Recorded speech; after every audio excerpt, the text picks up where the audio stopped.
As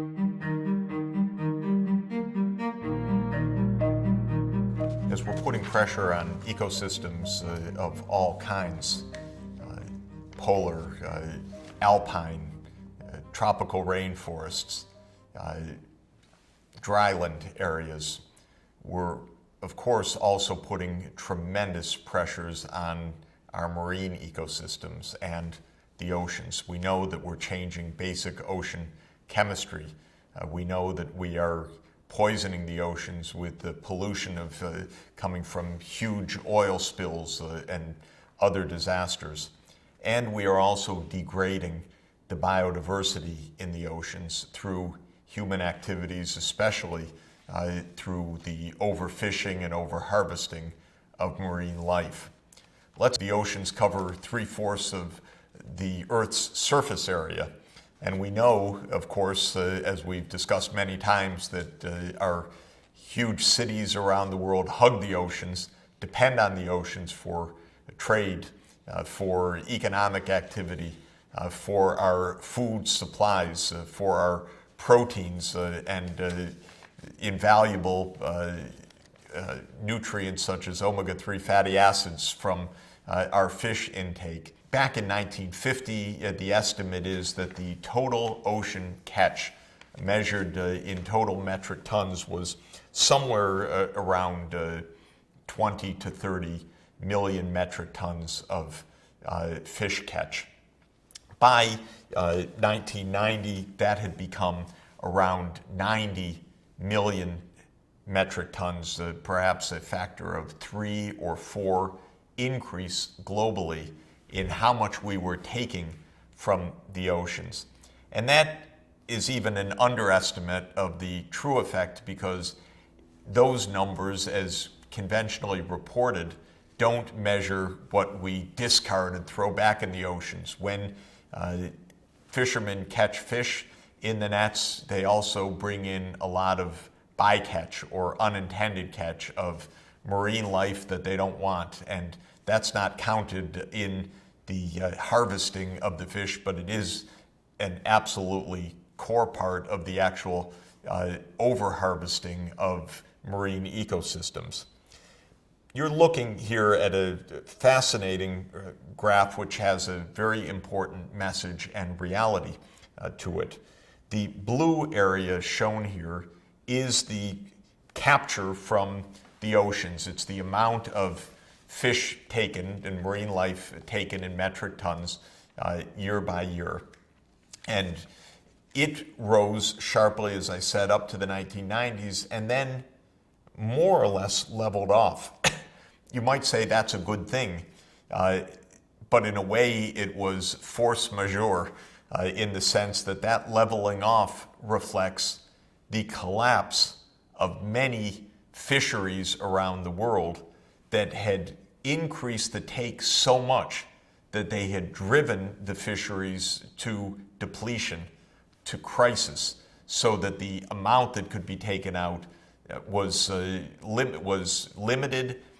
Increases were no longer possible, and in many cases, such as near my former home when I was a professor at Harvard University up in New England, a complete closure of the cod fisheries because of the collapse of the cod fisheries after so much heavy fishing for so many decades.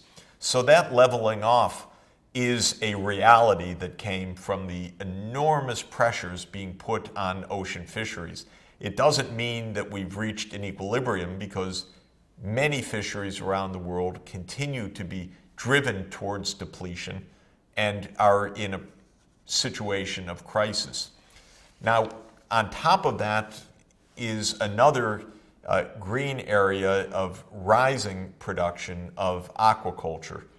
This is going to managed fisheries, not in the open sea catch as in traditional fishing, but in raising fish industrially, either on the coasts in many cases or in inland areas that are suitable for growing fish. China is the world champion of aquaculture, and as the limits to the marine catch have intensified, the markets for aquaculture have expanded, and that has permitted a continuing overall rise in the metric tonnage of fish that are consumed. That's a good thing overall because, of course, this is a reflection of the fact that fish are highly desired in our diets and highly nutritious as well. But it also poses a whole new chapter of risks for us because aquaculture itself has huge impacts on ecosystems. The cultivation of fish in managed locales at the coastline or in fish farms in the interior can lead to spread of disease, can lead to excessive nutrient flows of many kinds, can threaten the biodiversity of wild fish through escaped varieties from managed fisheries in aquaculture, and so forth. But what the diagram shows is that we are hitting limits of the open sea catch and compensating in part, and on the whole in a desirable way, through aquaculture, but only if that aquaculture itself is operated in a responsible manner. And that is a complex challenge given all the things that can go wrong with aquaculture. Now, how did this massive increase of catch occur? It came from a massive increase of fishing activity, shown here comparing the intensity of fish fleets in different fisheries around the world in 1950 and in the early years of this new century. And what you see is a massive expansion in the magnitude of the fleet coverage in this period. There were huge technical advances in the use of massive long line nets, which allowed for much greater capture, in the use of all kinds of remote sensing, satellite imagery and other kinds of sensing to identify where the fish are located, in the use of ocean bottom trawling that just scrapes up the fish on the ocean floor and other marine life, often completely devastating those highly complex, highly biodiverse marine ecologies as a result of all of this. And so the consequence is that technological advances, is often the case, has not been the friend of biodiversity and of ecosystem sustainability. It has led to a huge depletion of fisheries, a huge loss of biodiversity, and a huge threat to the productivity of these marine ecosystems. One measure of how big the catch is an innovative measure that has been developed that looks at the amount of photosynthesis needed to produce primary food products for the amount of fish take that is being, and marine catch that is being harvested from the oceans. And so one looks at the amount of primary production implied by the fish take as a fraction of the primary production in that fishery area as an indicator of risk. In other words, how much photosynthesis is being appropriated for the fish catch, just as we looked when Professor Vitousek asked how much of the terrestrial photosynthesis is being appropriated for the human species, and we found the shocking number that it's 40 to 50% of the net primary production. Well, the same thing is true in the amount of fish that we're taking. So this is, again, human appropriation of net primary production, but indirectly in the form of the fish take. And what you can see in these red areas shown on this map are fisheries where the amount of net primary production associated with that amount of fish capture is already in a danger zone, 30% or higher in many cases of the total net primary production being taken in fish catch each year, implying that we are harvesting at a rate that is completely unsustainable for these fisheries. Now, one implication of this is not only are we driving the abundance of fish down to levels that threaten their very survival, but we're also changing the structure of the ecosystems as well. It's called fishing down the trophic chain, or fishing down the food chain, because the first fish to go are the high trophic fish, the large bluefin tuna and others that are the big prized carnivorous or piscivorous fish that eat other fish that eat other fish that eat the plankton and the net primary producers way down the trophic level. And what the fish ecologists have done is to measure the average trophic level of the fish that are caught, meaning are we mostly harvesting fish that are the first on the first line of eating the photosynthetic output, or are we catching fish up the food chain that are the predators of the fish lower down? And what we find from the evidence provided by the ecologists is that over time, more and more of the catch is lower and lower down the trophic chain. And the reason is that humanity is very good at eating those prized fish way up the food chain, the predators of the predators of the predators, and we value those fish, we catch them, we deplete them, they're smaller in number, and they're highly valued, and then later on we go to smaller fish and lower down on the food chain. And this is shown by these two downward sloping lines, which measure over the years the average trophic level of the catch that is brought from the fisheries. The top blue line in this chart is for the marine fisheries, and the red line lower down is for freshwater fisheries. And what's superimposed on this is aquaculture, where we're growing fish that are higher up the trophic level. Now, that is also complicated. When we grow in aquaculture fish that are high up the fish chain, it means that those fish have to be fed smaller fish or fish meal. And that means that that kind of aquaculture requires massive open sea fishing to provide the fish meal to feed the growing aquaculture.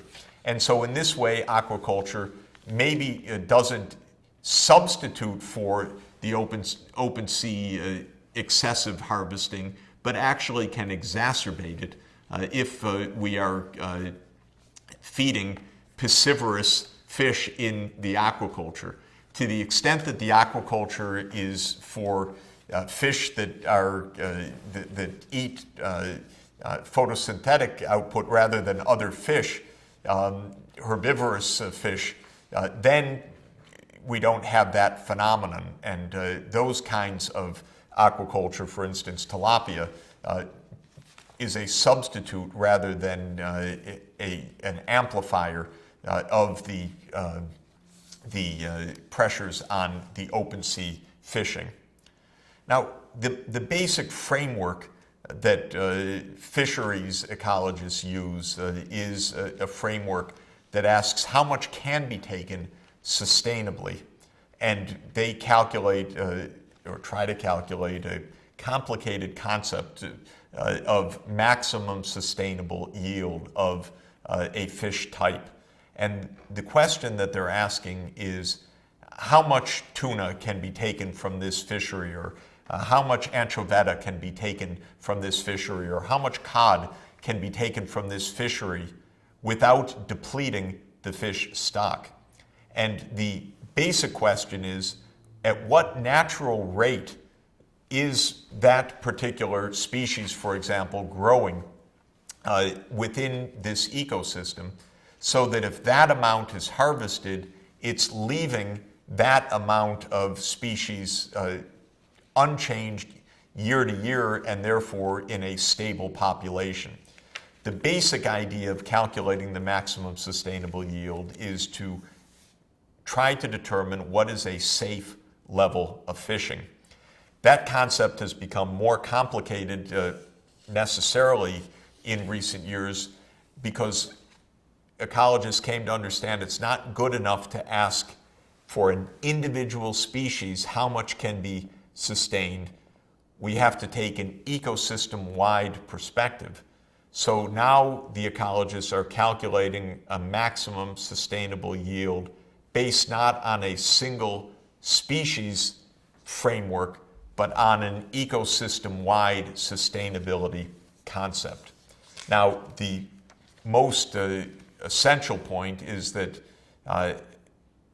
humanity continues to fish more than the maximum sustainable yield, and thereby drive more and more of the fisheries into danger of depletion, ultimate collapse, even extinction of certain fishes that are depleted and then driven to extinction. What can be done about it? Well, the key point is clear, and one has to put a limit on how much fish can be taken. And this has led to many kinds of policy innovations, none of which is foolproof by any means because these market pressures are relentless, but to try to identify the maximum sustainable yield and then assign permits for that amount of fish catch. And in some cases to allow those permits to be traded among individual fishermen, in which case they're individual fish quotas, or among groups or companies, but a kind of tradable permit system where the total number of permits given is in correspondence with what the ecology tells us is a sustainable amount of fishing, is the main policy direction that has been taken. But with all of the lobbying pressures, more quotas, don't tell us there are limits, with all of the illegality of unmonitored and undocumented and illegal fishing, these systems have in some cases shown results, but in other cases have essentially been brushed aside by legal and illegal forces, political and economic, that have meant that the depletion has continued despite the attempt to put on these kinds of limits. Well, if the oceans were troubled only by the extent of harvesting of marine life, we'd have trouble enough. But it's important for us to remember that the kinds of assaults of humanity on marine ecosystems is coming from many, many different directions. This map is showing the corals at risk along the coasts of the world and emphasizing that the reasons for this risk are multiple, as usual.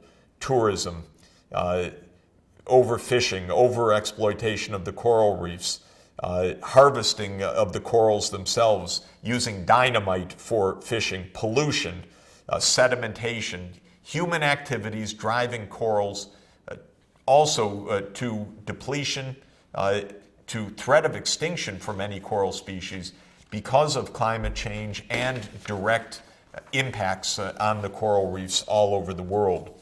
This map is showing what we've mentioned many, many times, and that is the runoff of nitrogen and phosphorus leading to eutrophication and to hypoxia, to dead zones, depleted of oxygen along the coasts of the rivers. Look at the entire eastern coast of the United States and the Gulf of Mexico coast of southern United States, especially where the Mississippi River enters the Gulf of Mexico. the massive amount of dead zones there. Similarly, we see that in the North Sea.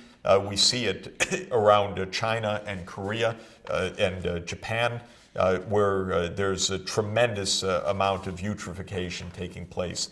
And this map we've seen before is the step-by-step acidification of the oceans as the high concentrations of CO2 dissolve in the oceans, create H2CO3, carbonic acid. That acid attacks the shellfish, the calcareous species in the ocean, threatening whole classes of marine life. We've got huge problems. We have some tools to address these, but I think the fair summary is that our oceans are at profound and still growing threat because of the pressures of human activity. We depend on the oceans in countless ways for our well-being, for our survival. If we don't take care and face up to these multiple assaults, we will face growing crises in the not-so-distant future.